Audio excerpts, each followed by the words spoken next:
오늘 히브리서 9장 14절에서 28절 말씀입니다. 오늘 말씀에 보면 반복해서 나오는 단어가 있습니다. 피, 또 제사, 죽음이라는 그런 단어가 반복해서 나옵니다.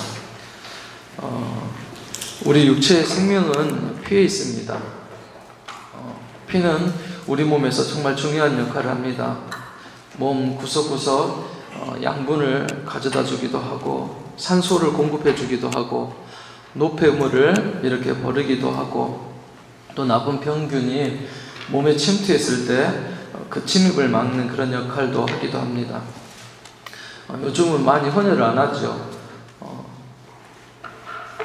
남에게 피를 준다는 것이 이렇게 수혈해 준다는 것이 쉬운 일이 아니기 때문입니다. 그런데 우리 예수님은 우리를 위해서 모든 피를 다 쏟아주셨습니다. 우리를 정말 죽기까지 그렇게 살아가신 것이죠. 그래서 피에는 여러 종류가 있지만 특별히 예수님께서 십자가에서 우리를 흘리신 그 피를 사람들은 너무나도 소중히 여겨서 단순히 피라고 그러지 않고 이렇게 보배로운 피, 보혈이라고 그렇게 찬송하고 부릅니다. 전도하러 가면, 축구전도 가면 문 앞에서 전도대원들이 이렇게 십자가를 그리고 그 앞에 이렇게 보혈을 믿음으로 뿌립니다. 바릅니다. 저희 집에서도 아이들 학교 보낼 때 항상 성호를 그리고 아내가 이렇게 기도합니다. 오늘도 우리 아들에게 피를 뿌립니다. 보혈을 뿌립니다. 하나님 지켜주시고 하나님 함께 해주세요 라고 믿음으로 그렇게 기도해서 안수해서 보냅니다. 운전할 때도 그렇죠. 마음으로 그렇게 기도합니다. 피를 바르는 것입니다. 믿음으로 바르는 것이죠. 믿음의 고백으로 2000년 전에 십자가에서 흘리신 그 예수님의 피가 내 삶의 환경 가운데 흐르도록, 또 피의 능력이 역사하도록 그렇게 기도하는 것입니다. 오늘 말씀의 22절에 보면 율법을 쫓아서 그 모든 물건이 피로써 정결케 되나니 피 흘림이 없은즉 사함이 없느니라 라고 말합니다. 그래서 구약시대에는 짐승의 피를 대신해서 짐승을 잡았습니다. 그리고 피를 뿌렸습니다. 그 피가 제 그런 값을 대신했기 때문에 피가 없으면 제 용서가 안 된다는 것입니다. 구약 성경에 보면 6월절에 그 어린 양의 피를 우슬초에 적셔가지고 문설주에 바르는 그런 내용이 있지요.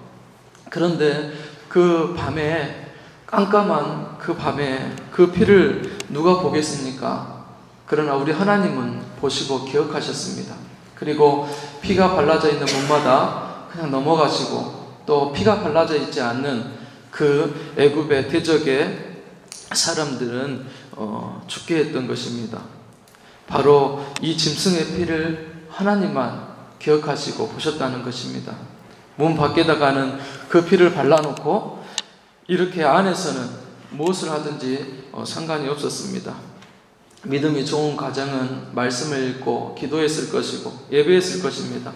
어떤 사람들은 부부싸움도 했을 것이고, 또 자녀를 훈계하기도 하고 오락을 즐기기도 했을 것입니다. 그 안에서 어떤 일을 하든지 간에 하나님께서는 내가 그 피를 보고 지나가리라 라고 그렇게 약속해 주셨습니다.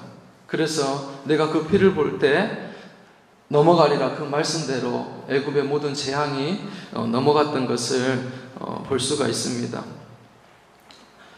교회는 어떻습니까? 하나님의 사람들이, 성도들이 모인 곳입니다. 그러나 처음부터 다 거룩한 성도가 아니죠. 다 세상에서 살다가 하나님 앞에 엎드려서 회개하고 또 이렇게 하나님 앞에 나온 성도들입니다. 어떻게 보면 허물이 있을 수 있고 죄가 있을 수 있습니다.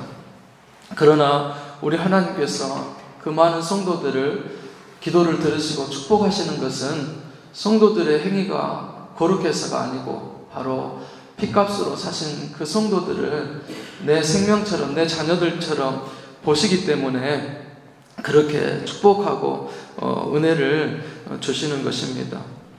그리고 그 예수님의 피가 그 더럽고 추한 모든 죄와 허물을 다 덮어서 깨끗하게 했기 때문에 하나님은 예수 이름을 가지고 하나님 앞에 나오는 자마다 그 기도를 들으시고 피의 권능으로 역사해 주셨던 것을 우리는 믿습니다. 이스라엘은 그날을 이렇게 기념하여서 유월절이라 하고, 이렇게 그 유월절을 기념하여서 그 이후로는 피의 제사를 드리기 시작합니다. 그래서 짐승의 피를 잡아서 이렇게 뿌리고 정결케 해서 하나님 앞에 나아갔던 것입니다. 그런데 우리는 어떻습니까? 이제 예수님의 보혈을 의지해서 하나님 앞에 나아갑니다. 구약 시대에 드렸던 짐승을 잡아다가 각을 뜨고 또 번제단에다가 펼쳐서 번제를 하나님 앞에 드리며 예배를 드리는 것이 아니라, 우리가 그 피를 나를 위해서 흘려주셨다는 그 사실을 우리가 믿음으로 고백하면서 그 사실을 믿는 자에게 동일한 그 피바름의 역사가, 피의 권능이 나타나서 그 믿음으로 하나님 앞에 나아간다는 것입니다. 하나님께서 중요하게 보시는 것이 무엇입니까? 바로 그 피입니다. 믿음으로 고백하면서 피를 바르고 사느냐, 또 그 예수 보혈의 능력을 믿고 의지하며 사느냐, 하나님은 그것을 우리들 삶 속에서, 우리들 심령에서 유심하게 관심 있게 보고 계신다는 것입니다. 그래서 하나님께서는 그 피를 보시고 우리의 죄를 덮으시고 또 죄 없는 의인으로 보시고 더 높은 은혜의 자리로 또 축복의 자리로 인도하시고 또 이끌어 가심을 우리는 알고 있습니다. 구약에 보면은 대제사장이 나오죠. 대제사장은 1년에 한 차례 7월 7일 날 이렇게 지성소에 들어가서 제사를 드렸습니다. 백성의 죄와 자기의 죄를 이렇게 짊어지고 짐승의 피를 뿌리면서 하나님이 계시다는 그 지성소 속에 들어가서 백성의 모든 죄를 다 이렇게 용서받고 그렇게 나왔습니다. 그래서 피가 없이는 이렇게 속죄함을, 제사함을 받을 수가 없었습니다. 그런데 오늘 히브리서의 말씀은 그 제사장이 드린 그 제사도 일시적인 것이고 그림자이고 모형이고 불완전한 것이다라고 그렇게 말씀합니다. 구약에 제사를 드렸던 그 제사장도 사람이기 때문에 허물이 있다는 것입니다. 죄가 있다는 것입니다. 그래서 불완전합니다. 짐승의 피는 일시적인 효용밖에 없습니다. 죄를 범할 때마다 끊임없이 반복해서 짐승을 잡아서 또 피를 뿌리고 번제를 드려야지만이 죄의 어떤 용서를 받을 수 있었던 것입니다. 그런데 하나님께서는 이 같은 불완전하고 또 완전하지 못한 그 제사를 계속 받으시기를 원치 않으셔서 어떻습니까? 하나님이신데 육신의 몸을 입고 오신 그 예수님을 우리 가운데 이렇게 보내주셨습니다. 그분은 죄가 없기 때문에 예수님이 드린 제사는 완전한 제사가 됩니다. 그리고 영원한 제사가 됩니다. 한 번으로 드리는 그런 끝나는 그런 제사가 되는 것입니다. 다시 반복할 필요가 없다라고 오늘 말씀은 말씀하고 있습니다. 우리도 마찬가지죠. 그것을 우리가 믿음으로 믿고 고백하고 시인하면서 이렇게 하나님 앞에 나아가는 것입니다. 몸이 아플 때에도 어떻게 합니까? 보혈의 피를 받습니다. 기도할 때도 그 피 묻은 손으로 하나님께서 안수해 주시고 만져주시기를 기도합니다. 보혈에는 그렇게 회복하는 능력이 있고 또 사하는 그런 능력이 있기 때문에 우리는 보혈을 의지하여서 하나님 앞에 믿음으로 그렇게 심령에 바르고 기도하는 것을 우리는 봅니다. 그래서 우리 삶에 이 보혈의 피가 마르지 않도록 또 계속해서 흘러나갈 수 있도록 믿음으로 우리 삶의 자리에 피를 바르는 우리가 되었으면 좋겠습니다. 그 피는 능력이 있습니다. 권세가 있습니다. 그래서 그 단번에 우리가 고백하는 순간, 입술로 이렇게 고백하는 순간 보혈의 그런 능력이 있습니다. 그 보혈의 능력은 어쩝니까? 지금도 우리 마음속에서, 믿는 자들의 마음속에서 그 마음을 하나님께로 움직이게 합니다. 또 회개하게 합니다. 마음을 찢어내는 그런 능력이 있습니다. 또 우리를 하나님 앞에 굴복시키게 합니다. 그리고 하나님은 그 피를 통해서 세상을 구원하신다라고 그렇게 말씀하셨습니다. 이 피의 능력은 오늘도 이 새벽에도 기도할 때 동일하게 살아서 역사함을 우리는 믿어야 될 줄로 믿습니다. 14절의 말씀 보니까는 성령이 우리 안에서 역사하시면 어떻게 했는가라고 질문합니다. 예수님의 피가 죽음에 이르게 하는 그런 악한 행실에서 우리를 깨끗하게 하시고 또 살아계신 하나님을 넉넉하게 섬기게 한다라고 그렇게 말씀합니다. 우리 행실에서 깨끗하게 하신다는 것이죠. 십자가의 피로 용서받지 못할 죄인이 없다는 것입니다. 씻지 못하는 죄가 없다는 것이죠. 또 그 십자가의 능력은 우리로 하여금 하나님 앞에 순종하고 헌신하게 하신다는 것입니다. 자신만을 위해서 그렇게 살아갔던 그런 사람을 바꿔놓습니다. 이제 예수님을 위해서 살게 만듭니다. 지금까지는 아까워서 하나님 앞에 드리지 못한 시간이며 또 재능이며 물질을 이제 하나님 앞에 다 이렇게 풀어놓게 만듭니다. 또 십자가 앞에서 은혜 받으면 이렇게 하나님 앞에 순종하는 사람이 됩니다. 자신을 들여서 헌신하는 사람으로 하나님께서 바꾸어 쓰십니다. 정말 나 같은 죄인도 하나님께서 구원하셔서 이렇게 예수님이 대신 죽으셨는데 이제는 나도 주님을 위해서 이렇게 나를 드려야 되겠다라는 그런 신앙의 고백으로 그 입술의 고백으로 바뀌게 되는 것입니다. 그래서 우리가 주님 앞에 나오면 하나님이 이렇게 끊임없이 우리를 하나님 앞에 쳐서 하나님이 쓰시기에 합당한 사람으로 우리를 세우시고 새로운 은혜를 늘 그렇게 우리에게 부어주시는 것입니다. 27절의 말씀을 보면 죽음에 대해서 얘기하죠. 우리 인간은 구원받아야 될 존재라는 것이죠. 다 죄인입니다. 죄인이기 때문에 죄의 결과는 사망이고 또 심판입니다. 말씀에 보면 한 번 죽는 것은 사람에게 정하신 것이라고 그렇게 말씀합니다. 그리고 죽고 난 다음에는 그 죄의 결과에 따라서 심판을 받는다고 말씀합니다.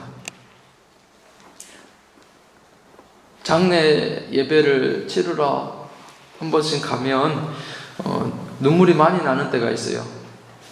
특별히 어린 아이를 놓고 어머니나 아버지가 먼저 이렇게 돌아가셔서 있는 것을 보면 되게 안타까워요.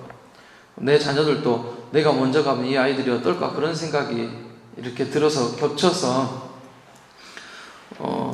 안타까워요. 아이는 아직 어리니까는 모르잖아요. 슬퍼한다는 것을. 영정 앞에서 이렇게 놀고 있는 모습을 보면 그냥 눈물이 하염없이 나요. 오늘 27절에 보면 이렇게 사람에게 한번 죽는 것이 다 정해진 것이라고 말합니다. 정해진 것이다. 정해놓은 것이다. 앞에 놓인 것이다. 사람이면 피할 수 없는 운명이라고 말씀하시는 것입니다. 하나님 부르시면 우리도 다 가야 되죠. 아이들도 두고 남편도 두고 아내도 두고 다 가야 됩니다.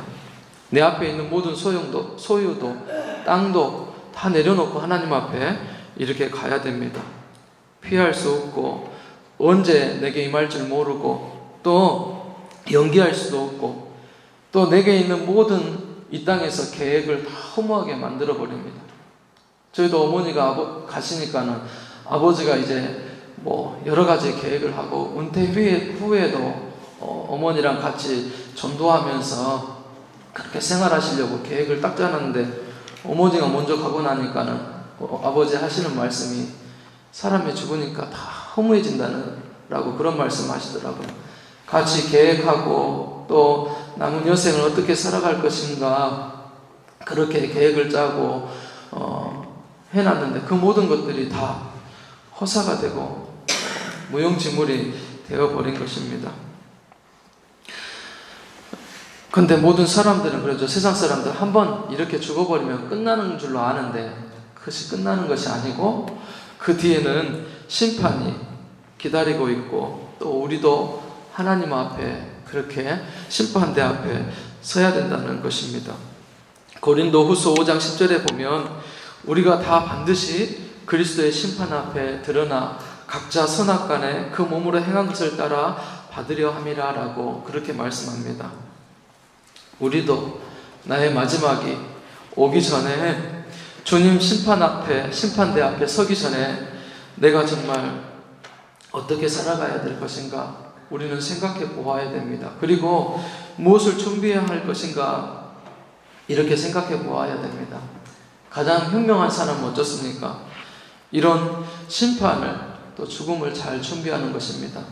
장례에만 그냥 갔다 와서 위로하고 격려하고 또 안타까워하는 것이 아니라 그것을 통해서 내가 하나님 앞에 어떻게 서야 될 것인가 되돌아보고 준비하는 그런 지혜를 갖는 것이 우리에게 교훈이 될 줄로 믿습니다. 이 땅에서 하나님이 기뻐하시는 일, 그리고 내가 살아가면서 예수님의 피의 권능을 의지하여서 사람을 축복하고 또 병마를 내어쫓고 어둠의 흑암의 권세를 꺾어내고 또 자녀들을 삶의 환경을 축복하는 것이 거룩한 일이고 복된 일인 줄로 믿습니다. 그래서 오늘 말씀을 보면서 그 피의 권능, 십자가의 보혈의 능력, 그리고 또 우리가 죽음 앞에 어떻게 믿음으로 서고 준비해야 될 것인가 우리 다시 한번 기도해보고 삶의 자리에서 내가 기도하는 모든 삶의 자리에 예수님이 하나님이 관심을 갖고 보실 수 있도록 또 주의 사자가 천군 천사가 찾아가서 앞서 일하실 수 있도록 보혈의 피를 바르고 뿌리는 믿음으로 고백하는 그런 새벽의 기도의 시간이 될 수 있기를 바랍니다. 기도하시겠습니다.